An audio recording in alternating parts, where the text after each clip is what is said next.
the Car Chat podcast. I am so excited to talk about this subject today because it's very relevant. It's very important. And I think I need to bring it up. And that is, how do you talk to cultures that are different than you? How do you learn about different cultures, and what ways can you do that? And what tips and tricks can I give you to help you do that in a way that is appropriate, respectful, and also that you learn how to do that overall? So I'm going to start with the why. Why is it important to learn about different cultures? I think one of the problems, particularly in the United States where I sit, is we get very myopic about, we are very narrow about what we want to learn about. We learn about our own history. We don't tend to learn about other people's history, or we don't listen to other people's history. We sometimes just believe what we believe, and then that's it. We don't challenge it. We don't ever do anything different. And so we're like, that's all there is to it, and we're going to believe this, and that's it. When the reality is not that. So what do? What you do first is you start to look around and go, what cultures are available to me? And you may think, wait a minute, maybe I live in an area that is the same culture. Maybe I live in an area that is, all Latino, is all, because the neighborhood, the place where you grow up is the same. Or maybe it's all Caucasian, maybe it's all European, maybe it's, so you have all these cultures that are a little bit different. But I want to remind you that culture is more than just ethnicity, it's more than just sexuality, it's more than just the things you put on your application. It also can be rural and urban. It also can be whether you are a chef. It can be whether you are a gamer. It can be whether you are. So each of us have different subcultures beyond our overall culture. So looking for people that are different in a different subculture can also be interesting and open up that conversation dialogue to see how we are different, but also how we're connected. And I think that's the important part. So let me give you a couple examples of ways that I've done that over the years. Again, I grew up in Minnesota. For you guys that are like, oh, that Minnesota. I grew up in Minnesota until I was 5 years old. My family does still live up there. They live in central West Minnesota, and I have family in Wilmer, Minnesota, which has a large Somali population. So everything that's happening today is very personal. It is a very personal thing that's happening up there, and it deeply affects me. It deeply affects people that I care about. It deeply affects people that are being, like, the way that we're doing things is absolutely not the way that I've ever learned in any political party that I belong to. So ultimately, this is just wrong. So there's that. Um, no, I was born in Minnesota.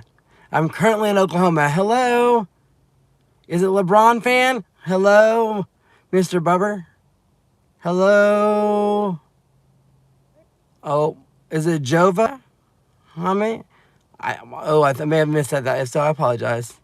So, hello. So, it is, but yes, I have a lot of family in the Minnesota area. Now, a couple things that I've learned when it comes to talking to people from different cultures is, one, I need to shut my mouth.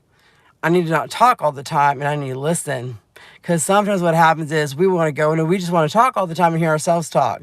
That is not communicating. That is actually just talking and saying what you're going to say. So you got to make sure that you're not doing that. Hello, Feds official. So ultimately, what you need to do is you need to make sure that you are listening. That can be hard sometimes because, again, we have questions. I may have questions. I may need to write them down. I may need to go ahead and wait on my questions so I can listen to what the person is saying. One of my very first experiences, when I grew up in the Altus area, Altus, Oklahoma area, which is southwest Oklahoma. So we had a bunch of Latinos, African Americans, people we didn't have as many indigenous people in that area, but we did. Later on, I visited with a bunch of indigenous tribes and tribal citizens, so that was very interesting. But I went to college, and when I went to college in a smaller city in Weatherford, Oklahoma, and you think there's not a lot of diversity out there. Interestingly enough, one of the closest people to me was from the UAE, United Arab Emirates, and I had no experience with the Arabic population. I had no experience in UAE, so I got a chance to sit and listen to her, and she told me about her life. She told me about how her family came to the United States. They were here on religious asylum. So ultimately, it's really interesting to have those conversations. I got to hear about her brothers and sisters. I got to meet her brothers and sisters. I got to hear about what is the cultural, like, norms as far as what holidays do they celebrate, what food do they eat, all the things. And it was really neat for me to put a person in that space. Later on, I had a lot of students from Saudi Arabia. I had a lot of students from Egypt. I had a lot of students from the African continent. I mean, so I've had students from all over the world. So I've had the opportunity to, again, look at different perspectives around the Arab world, different perspectives around the African continent. And so that has been amazing as well. One of the more interesting experiences before I met my wife and married my wife, I had another young lady that was Latina, and we were in Midwest Model UN, which is like a mock United Nations, and we were in that together. She was my partner, and so we sat and talked. And I had no experience with neither Vikings. I told you I'm from Minnesota. We don't do Rams or Seahawks. Which I know you can make fun all you want. It's fair. But ultimately, we had a conversation back and forth, and I had no experience with immigration. I had no experience with the crossing of the southern border into the United States. So it's very interesting for me because one, her dad literally came across the river at the time, and was had been shot at.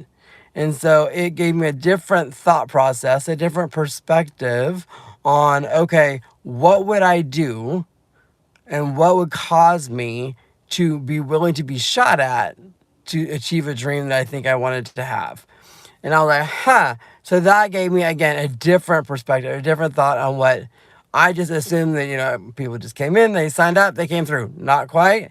But I also then got to look at my own immigration and my own family's immigration and found out my granddad came across in the northern border, actually, by Canada. He was 6 miles from the Canadian border. And I did ask him before he passed away, I said, Grandpa, I said, did you guys like sign in? He's like, nope. They just came across through Canada and slid in. So I was like, so ultimately, we came through the northern border, and then just settled. But of course, it was a long, long time ago.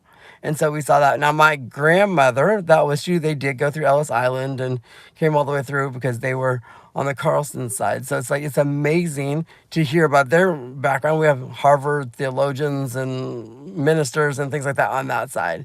So it was very interesting to see the dynamics of my family. Then I met my beloved, her name is Francisca. And so ultimately we talked about her family and her family's journey into the United States. And it was very colorful, as a lot of Latinos is. And we had an opportunity to really sit down and talk and have that experience as well. And I find that to be very, very important. So that was fascinating for me. And now living with her, of course, we have open discussions. And I love the Latino culture. You guys, you have no idea. As it has been like ingrained in my life. And of course, my kids are raised in it as well.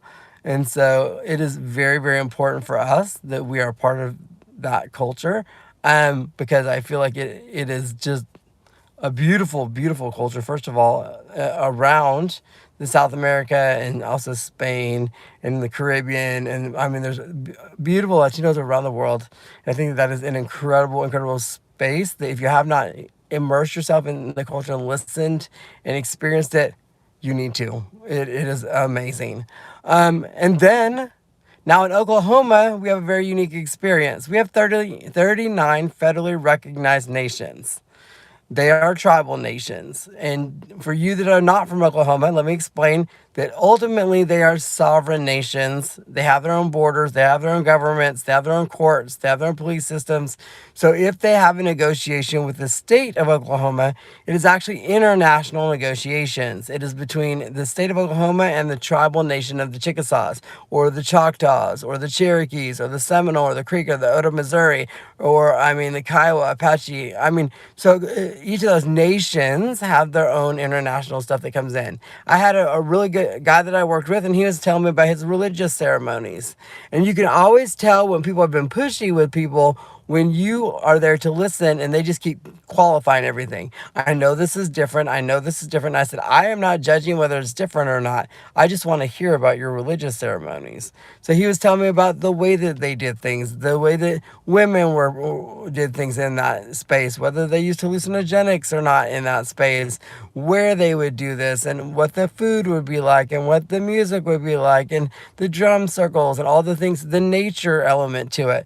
And like the way that worked. And it was just a great experience for me to learn something different, for me to really go, okay, this is a unique experience, and there are tribal nations around me. So that if I have other students or other people around me that are tribal as well, and I went to college at the University of Oklahoma and University of Central Oklahoma, and both of those colleges have tribal students, and so it's also amazing to listen about the history of the boarding schools. If you don't know a lot about the boarding schools, you should really look up the history of the Indian children and the fact that they were removed and put in boarding schools to be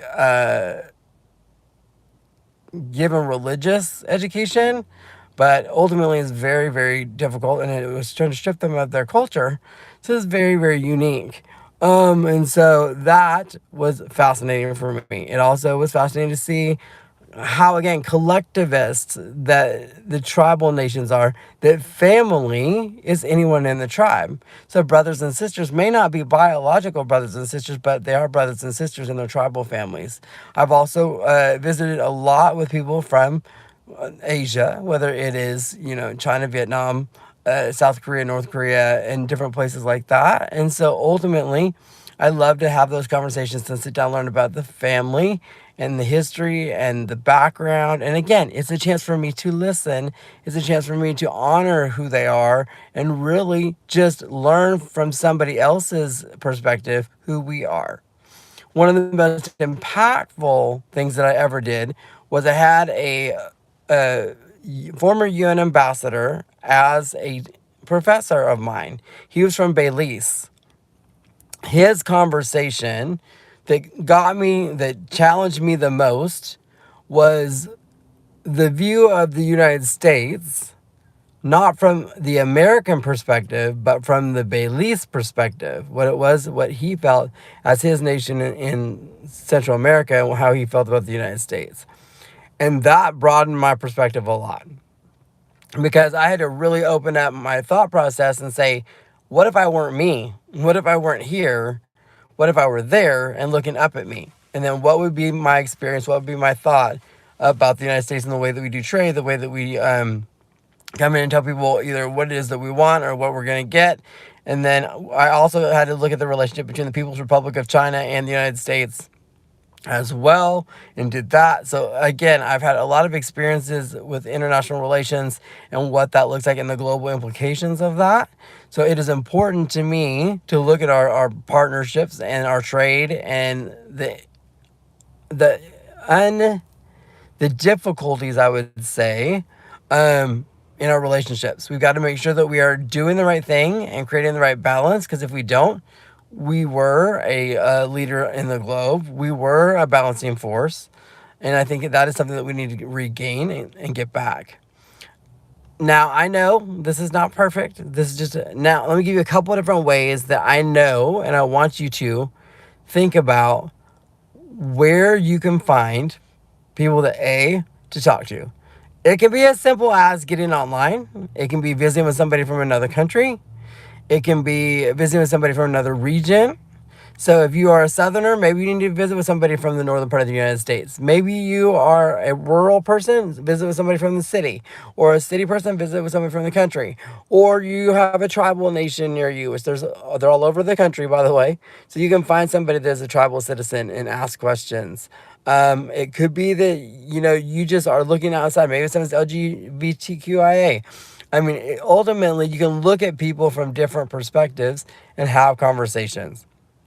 These conversations are vital because, again, they teach us amazing things that we didn't know. They also teach us, and what I have always found is that when I have those conversations, when I have those discussions, when I walk away from those discussions, I don't find that we are different, because we don't come from the same spaces. We don't look the same, and that is a lie to think that we're all going to be the same. We're not. We are not Velveeta cheese. We're not the melting pot. The melting pot is stupid. I think that that's dumb. I think that we're more of a mosaic. Why? Because I think a mosaic has each individual piece, and each individual piece is its own piece of art. The little glass pieces or the clay pieces. And when you put all those clay pieces together and you put them into one big masterpiece, it is beautiful, it is amazing, and it is absolutely stunning. And that is the United States. That is who we are. We are a mosaic of different art pieces from all over the globe, from all cultures from everywhere. and our indigenous roots and our indigenous families that have been here thousands of years before we ever set foot here. So again, I hope that this has been interesting for you. I hope you have a chance to watch it. Anybody that you think might need to hear this, give them a tag, give them a like. I will be breaking it out probably tomorrow sometime. We're gonna start to get little 1 minute like snippets. It won't be the full thing. I'll do maybe 4 or 5 of them, and then in order for you to watch the whole thing, you'll need to get back on here and watch it. And I appreciate you all very much. Thank you for the comments. Thank you for the likes. Thank you for everything. And I hope you guys have a great, great day.